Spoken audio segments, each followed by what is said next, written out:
So the next step for our rattle is to attach these two together. You want to make sure that they are at a soft leather hard. So I just pinched these other ones out from my last video, and these are plastic. I can still really move the form, I can still change the form, and that's hardly me adding any pressure. That's plastic. This, on the other hand, were the ones I pinched out yesterday, and they are not nearly as easy to move. They're still a little bit flexible, but they're not like my plastic. They hold their form so much better. So at this point too, you can check like, hey, do these fit together? And mine do pretty well. You can see a little bit of a push out right here. You can adjust your form quite a bit at this point. And again, if you want the wall to go out a little bit more, you're going to push outward. If you want it to go in, you're going to pull inward. So I'm just going to make sure my form is real good, which it is. I also do want to cut the rim so it's a nice flat edge to attach to a nice flat edge. It just ensures that it's going to be a good connection. So again, I'm just going to shave off just a little bit, get rid of my high points. This is a slow process. And again, also is best done at soft leather hard. Just shaving off to get a nice, even, flat rim here. So I can attach it to this one. This one needs more shaved off than my other one here, but I'm keeping this flat, and I'm just kind of turning my pop. Just kind of slightly cutting through it. And I'll do the same thing with this one. So it's nice and flat and ready to go. Cut this one off also. So again, keep it flat. Go slow. Just kind of push my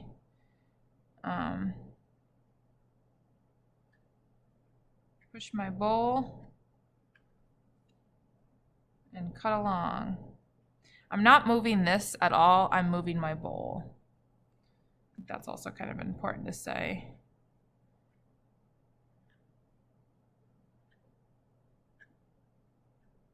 So now I've reached the other side.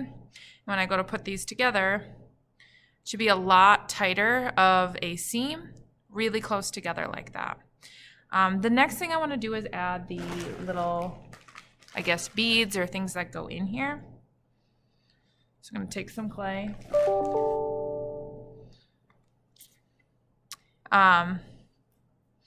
This is probably a little too big. I mean, it'll work. I'm going to probably break that in half a little bit and just roll out little balls. And you don't need to fill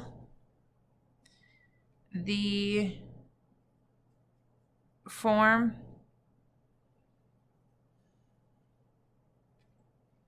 Just gonna roll out a bunch, all the same size.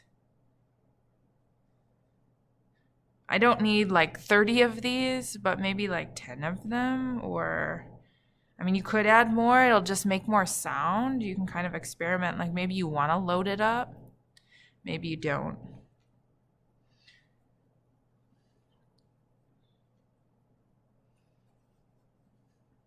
I'm just rolling them out in my hand. I don't care so much about the form. I don't want them to just be like ripped off hunks because I want them to float in my form really nicely. I'm maybe gonna add a little bit more than 10. I'm not gonna sit and count them.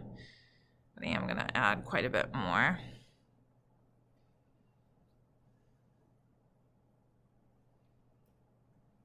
This is probably even something to do before you cut off the rim, so they kind of just firm up a little bit. They're going to be fine. They won't really stick together, especially when you go to shake it after it's fired.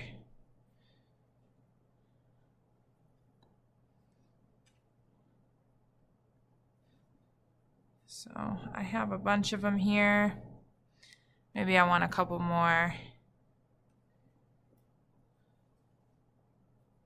Just rolling.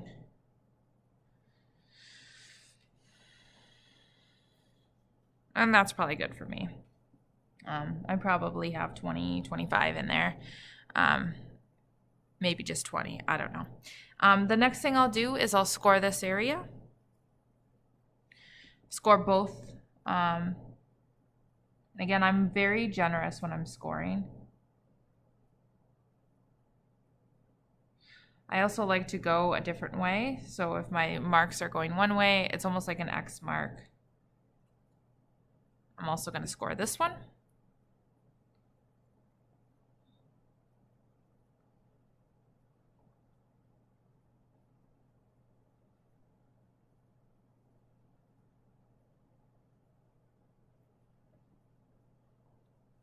And I'm going to get the slip on. I'm going to get a healthy, chunky amount. I only need to add it to, ooh, my goodness. I only need to add it to one. That was like a solid chunk right in there. My slip wasn't mixed up all that great. So I do want it to peek out. Although I don't want my balls to get stuck to the inside. So I am going to kind of clean it up on the inside here.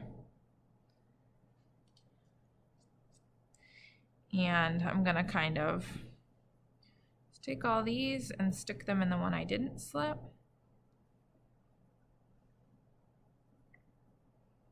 Here they come, all in, yay. And this,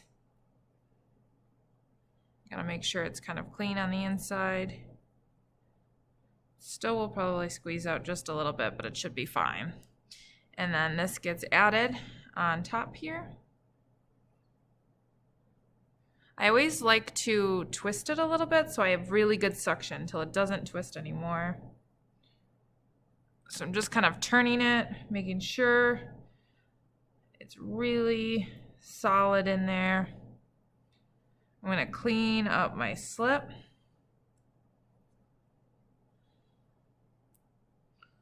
I have like a macaroon started. So just cleaned up the slip with my finger, and I'm not done there. I have this seam I have to deal with.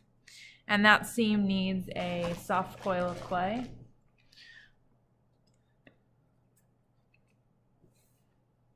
I'll roll out a coil. Let me move this up a little bit. I don't need a huge coil. I kind of want a thin coil.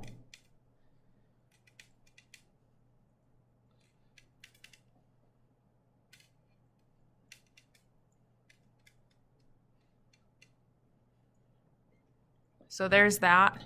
And again, when I'm rolling out a coil, I'm starting from the inside and I'm rolling out. Now I need to clean up this rim. These balls are going to be just fine in here. I'm just going to kind of start it on the seam and push into the clay. I don't want to see the seam anymore. I'm not going to stress so much about smoothing out this area right now. I'm just going to get the coil on to start. And this is again why you want it soft leather hard. Because if it was plastic, because I'm being pretty forceful and rough with my coil here, and if it was plastic, I would be deforming my sphere here, or my macaroon looking thing.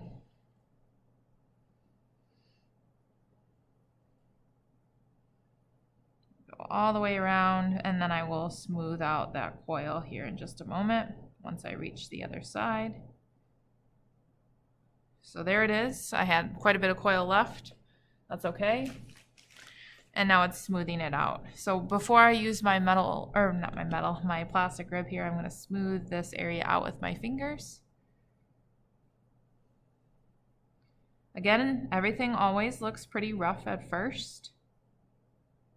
You can already hear my little balls.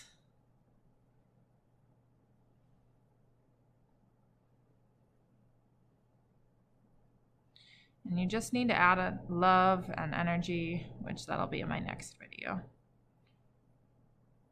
So again, I rolled out my balls, maybe 20 or 30. If you want to do a lot more, it's just going to make a different sound. So experiment, add a lot more. You don't want 1 or 2 in there. You want more than that.